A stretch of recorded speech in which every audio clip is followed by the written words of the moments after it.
In the heart of Europe, in the late 1930s, Poland was a nation on edge. Warsaw, the capital, was a vibrant city filled with cafes, bookstores, and bustling marketplaces, but also haunted by rising political tensions. When Nazi Germany invaded in September 1939, life as Poles knew it collapsed overnight.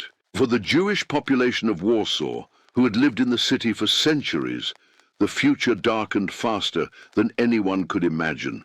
Within a year, walls would rise, and nearly 500,000 men, women, and children would be forced into what became the Warsaw Ghetto, the largest in Nazi-occupied Europe.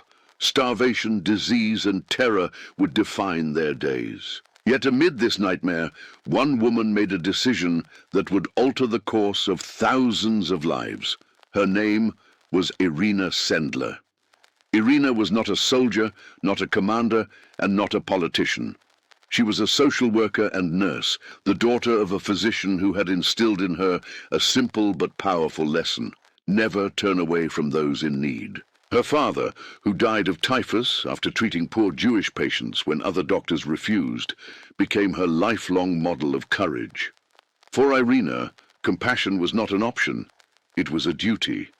As the occupation deepened and Jews in Warsaw were confined behind barbed wire and crumbling walls, Irena faced a question that few dared to ask. How much risk was she willing to take to save another person's child? At first, her work was modest, almost invisible. As part of the city's Department of Social Welfare, she and colleagues could access the ghetto under the pretense of health inspections and sanitation checks. She witnessed conditions inside: malnourished children, families packed into single rooms, disease spreading unchecked. It was here that the first seeds of her mission were planted. Irena could not watch passively. She knew that if these children remained within the ghetto, their fate was sealed. But to remove even one of them meant defying German law, facing immediate execution if caught, and yet she began. The earliest rescues were small and improvised. A child wrapped in rags was carried out hidden in an ambulance, disguised as sick with contagious disease to scare off guards. Another was smuggled out beneath a pile of laundry. One toddler was sedated and placed inside a carpenter's box. These were desperate measures, often devised in the moment. Each success encouraged Irena and drew more helpers into her circle. But each success also meant taking on an unbearable responsibility, separating a child from their parents, often forever. The parents' consent was the hardest part. Within the ghetto, families lived in despair, but still clung to one another. When Irena approached them with her plea, "Let me take your child. It may be the only chance for survival," the weight of the choice crushed them. Some refused, unwilling to part with their sons and daughters, no matter the risk. Others, with tears streaming down their faces, whispered farewell and trusted a stranger with their child's future. Irena herself later admitted that these conversations never left her memory. For every child she carried to safety, she saw the eyes of the parents left behind. The work grew too large to manage alone. By 1942, Irena had joined Żegota, the underground council for aid to Jews, and there she found the support of a network equally committed to this dangerous mission. Priests, doctors, and ordinary citizens stepped forward. Churches provided false baptismal certificates. Families opened their homes to adopt children and raise them as their own. Orphanages and convents quietly took in new arrivals, disguising their origins to avoid suspicion. The effort required constant coordination and ironclad secrecy. Each person involved knew that discovery meant not only their own death, but also the destruction of everyone they had helped. To preserve a chance at reunification, Irena recorded each child's true name and their new identity. She wrote these lists on thin pieces of paper, wrapped them in bottles, and buried them beneath a tree in a friend's yard. It was her promise to the parents, though most would never live to see it fulfilled, that their children's history would not be erased.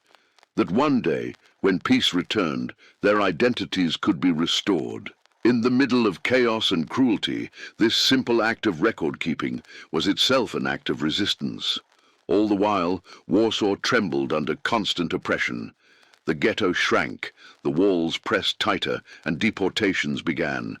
Trains left daily, carrying thousands to destinations whispered about but scarcely understood. Rumors of extermination camps filtered back, and the urgency of Irena's work sharpened into a race against time. She and her team had to move faster, take greater risks, and smuggle out more children than ever before. Every day brought new danger, yet she pressed forward. It is difficult to imagine the daily fear Irena must have felt. Every knock at the door could be the Gestapo. Every child's cry could draw the wrong attention, and yet she carried on, calm and determined. To those who knew her, she was not reckless but methodical. She planned every detail, rehearsed every route, and trusted her companions deeply. This was not heroism born of sudden bravery, but of relentless, disciplined commitment to saving lives. By late 1942, Irena Sendler was no longer an ordinary nurse. She had become the heart of one of the most remarkable rescue operations of the Second World War. At night, when the city fell into silence, she may have wondered how long she could keep going. But in the faces of the children she carried to safety, she found her answer. For them, she could not stop. This is where her story truly begins, not with a grand proclamation, not with soldiers or medals, but with a woman walking into danger armed only with courage, ingenuity, and compassion. A woman who chose to fight the machinery of genocide, not with weapons, but with the will to save a single life, and then another, and then thousands more. The work of saving children from the Warsaw Ghetto demanded not only courage, but endless creativity. The Germans guarded every gate, checked every cart, and inspected every piece of paper that moved in and out of the walls. Yet Irena Sendler and her network learned to exploit every gap, every loophole, every ounce of human error in the system. Each child's escape was a puzzle, and each solution a testament to ingenuity. Sometimes the rescues happened in broad daylight. Irena wore the armband of the Public Health Department, which allowed her entry to the ghetto under the pretense of controlling outbreaks of disease. German soldiers, terrified of epidemics like typhus, often turned away quickly at the mention of contagion. Children hidden in sacks of potatoes, in piles of dirty laundry, or under blankets could pass through unnoticed, as long as Irena kept her composure.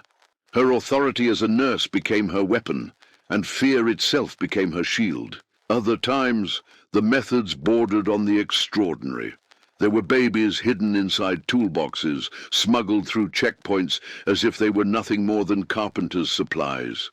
Small children were placed in wooden coffins, carried out under the guise of funeral processions. One of the most daring strategies involved sedating infants and placing them in bags or crates on the back of wagons, where a barking dog was trained to distract the guards. To the Germans, it was just another delivery. To Irena, it was a miracle in motion. Tunnels also played their part.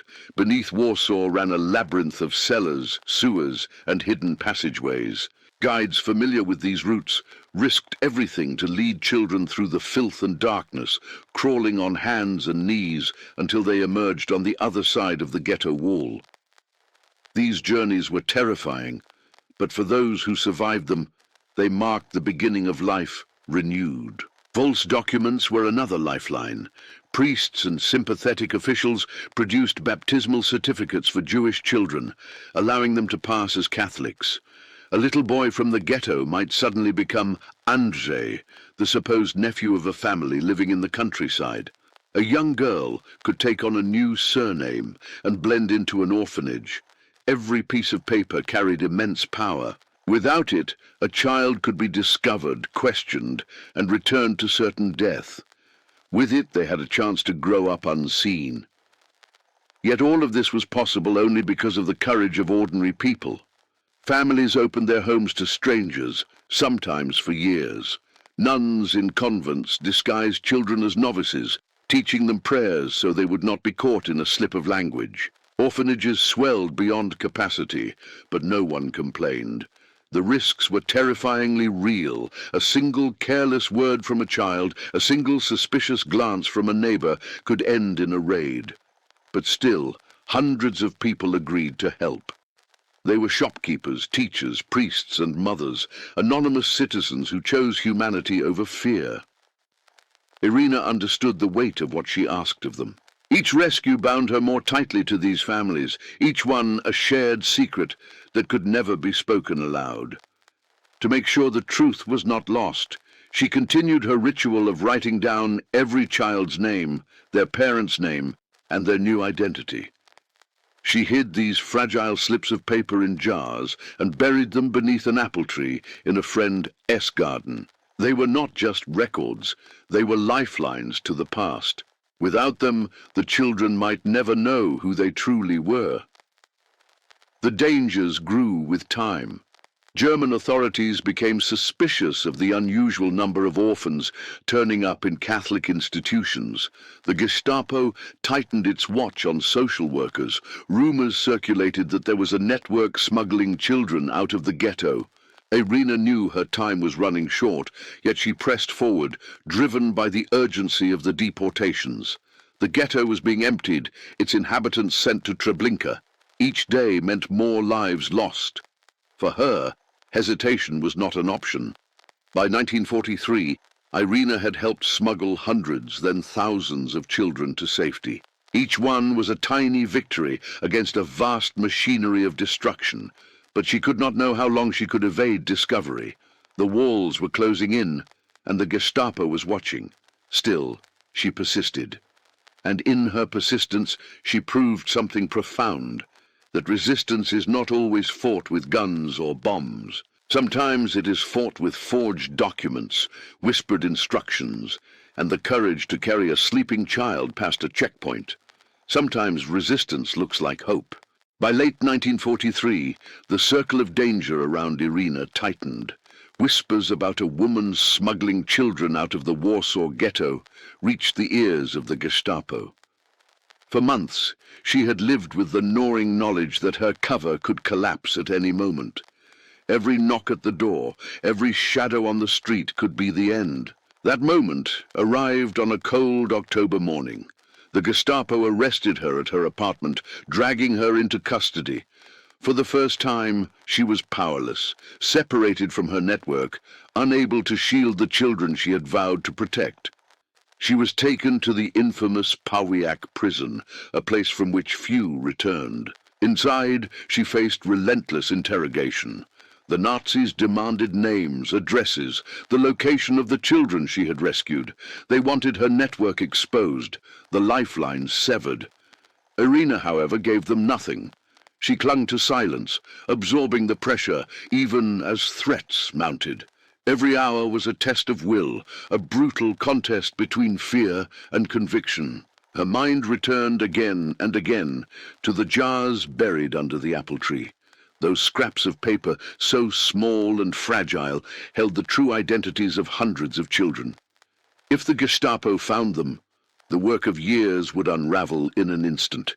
Families who had risked everything would be destroyed.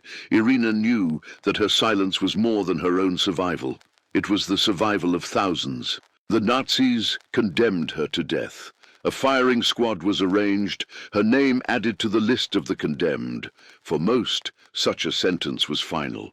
But Irena had allies on the outside, members of the underground resistance who had not forgotten her sacrifices. Through careful planning and bribery, they managed to infiltrate the prison system. Guards were paid to look the other way. Papers were altered, and on the day she was due to be executed, she slipped out of WWII alive, her name already posted on lists as deceased. Her escape was nothing short of miraculous. Bruised, shaken, but alive, she found refuge in safe houses. For the rest of the war, she lived under a false identity, constantly on the move. To the Gestapo, she no longer existed, Officially, Irena Sendler was dead, but in truth she was very much alive and determined to continue her work. Her survival allowed the network to endure. She rejoined Ghetto, still finding ways to support hidden children, still protecting the records of their real names. Though weakened, though forced into the shadows, she refused to step aside. The risks had never been greater, but she had already made her choice long ago. To stop would have been to betray the very lives she had saved. This chapter of her story reveals not only her extraordinary resilience, but also the collective strength of the Polish resistance. Irena did not stand alone, and she was shielded by friends, comrades, and strangers who recognized that her survival meant the survival of countless others. Her courage inspired theirs, and their loyalty protected hers. When she walked free from Pawiak, she embodied a truth that would echo long after the war. Even in the darkest of prisons, even under the weight of a death sentence, the will to resist could not be extinguished. When the war finally drew to its bloody end in 1945, Warsaw lay in ruins. Entire neighborhoods were reduced to rubble, its Jewish community almost entirely destroyed. Irena Sendler, who had lived through years of danger under a false identity, emerged into a world that was both free of Nazi occupation and yet haunted by the weight of unimaginable loss. For her, the liberation of Poland was bittersweet. Her first task after the guns fell silent was not to celebrate, but to dig. She returned to the garden where she had buried her precious records, 2 glass jars hidden beneath an apple tree in a friend's yard. Inside them were hundreds upon hundreds of slips of paper, each bearing the name of a child she had saved, along with their new identity and the families or institutions that sheltered them. The handwriting was faded, but still legible, fragile evidence of a clandestine miracle. These jars were meant to be a bridge. Irena had promised herself that one day, when the nightmare ended, she would reunite children with their families. But as she began to open the records and make inquiries, the harsh reality became clear. Most of the parents had perished in Treblinka or other camps. Many of the extended families were gone as well. The bridge she had built led, for most children, to no one. Still, she tried. Each name was pursued, each connection checked. Some children were reunited with surviving relatives, an aunt, an older brother, a distant cousin. These moments were bittersweet, full of tears and astonishment, a spark of joy in a landscape of grief. But for the majority, the names in the jars were the only ties to a past that no longer existed. The parents they once had lived only in memory, and the families who had sheltered them were now the only family they would know. This realization weighed heavily on Irena. She had saved lives, yes, but she could not save families, nor could she erase the scars left by separation. Children had grown up with new names, new identities, and new faiths. Some had no memory at all of their birth parents. For others, being told of their Jewish heritage was a shock, a revelation of a self they did not remember. In some cases, guardians who had risked everything to protect a child resisted giving them up, fearing the trauma of another separation. The war might have ended, but its moral complexities lived on in the aftermath. Irena faced criticism too. In post-war Poland, where political tensions ran deep, not everyone saw her work as heroic. The new communist authorities distrusted independent organizations and often dismissed stories of resistance that did not align with their official narrative. Her involvement with Ghetto was downplayed, and for decades her name barely appeared in public accounts of the war. To speak too openly about her work could even invite suspicion, yet she carried on quietly, working again as a social worker, dedicating herself to helping orphans, widows, and the vulnerable. For Irena, service was not a temporary calling born of crisis. It was a lifelong duty. She rarely spoke of her wartime actions, partly out of humility, partly because the memories were simply too heavy to recount. But among the children she saved, Her impact was profound. Many of them grew up never forgetting the mysterious woman who had carried them to safety, who had promised their parents that she would do everything possible to keep them alive. Some went on to build families of their own, their descendants living proof of Irena's defiance. Every grandchild born to those survivors was a quiet rebuke to the Nazi goal of annihilation. The city of Warsaw itself bore witness to what she had done. In the ruins, people whispered her name with respect. Survivors told and retold the story of the nurse who smuggled children out under the noses of the occupiers. Even if official recognition was absent, memory lived on in the families who owed their very existence to her work. In her private moments, Irena wrestled with conflicting emotions. She had saved thousands, yet she mourned the countless she could not reach. Each time she opened the jars and read a name, she felt both pride and sorrow. The records were proof of what humanity could achieve in defiance of cruelty, but they were also reminders of the vast tragedy that had consumed so many lives. She also understood something deeper, that her mission had not been the work of one person alone. The families who took children into their homes, the priests who issued baptismal certificates, the women who carried infants past checkpoints, the members of Żegota who risked imprisonment to support her, all of them were links in the chain. She had been the face, but the true power lay in collective courage. As Poland rebuilt itself from ashes, the children of the ghetto became hidden threads, woven into the fabric of the nation. Some stayed in Poland. Others emigrated to Israel, America, or Britain. Wherever they went, they carried with them the gift of survival. And though they had been forced to leave their parents behind, they also carried the legacy of Irena Sendler, who had chosen compassion over fear at the darkest hour. By the end of the 1940s, her jars were emptied of their secret. The slips of paper had served their purpose, and the truth of those names was entrusted to the lives of the children themselves. Some would spend decades searching for fragments of their past. Some would never know their full story. But all of them were alive because one woman refused to remain a bystander. The war was over, yet the memory of the ghetto, the smell of smoke, the faces of the condemned never left her. Irena carried them quietly, as a private burden. To the world, she seemed simply a nurse, a mother, a social worker in a struggling country.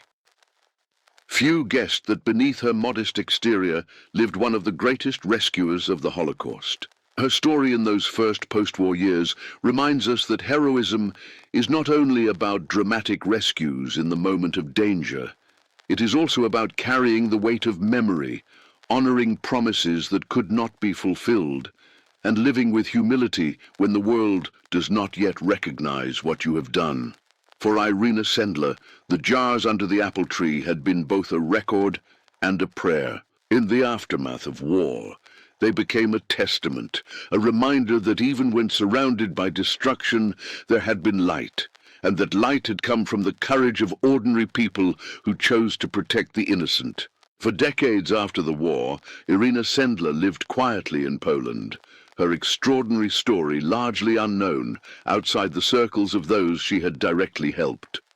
The communist regime did not encourage open discussion of independent resistance groups like Żegota, and many of her wartime actions remained hidden in silence. Irena herself did not seek recognition. She was content to work in social welfare, raising her own children and continuing to help those in need.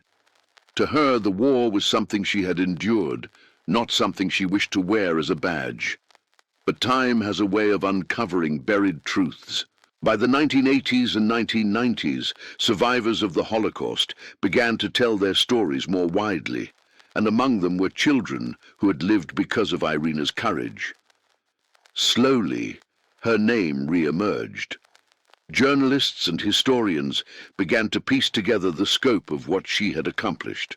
Not dozens of rescues, not hundreds, but more than 2,000 lives saved through one of the most extensive underground operations of the war. Recognition first came from abroad. In 1965, Yad Vashem, Israel's official Holocaust memorial, honored her as one of the righteous among the nations, a title given to non-Jews who had risked their lives to save Jews during the Holocaust. At the time, this recognition passed quietly in Poland, but for survivors and their families, it meant the world. Here was validation that their rescuer was remembered. In the following decades, her story reached further.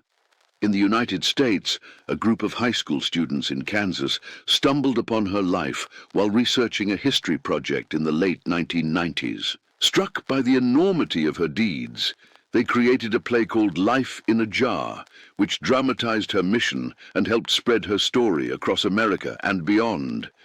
What had been nearly forgotten now became a subject of public fascination and admiration. The play toured widely, bringing Irena's name into classrooms, theaters, and communities far from Warsaw. As her fame grew, so did the calls for recognition. In 2007, she was nominated for the Nobel Peace Prize. Though she did not win, the nomination alone placed her among the ranks of those who had dedicated their lives to humanity. For many, it seemed fitting. Here was a woman who had risked everything not for glory, not for politics, but simply to preserve the lives of children. When asked about her actions, Irena always responded with humility. She insisted that she had only done what anyone should do in such circumstances. Every child saved with my help is the justification of my existence on this earth, she said late in life. To her, the real heroes were the families who had opened their homes, the priests who had signed false certificates, the neighbors who had kept silent.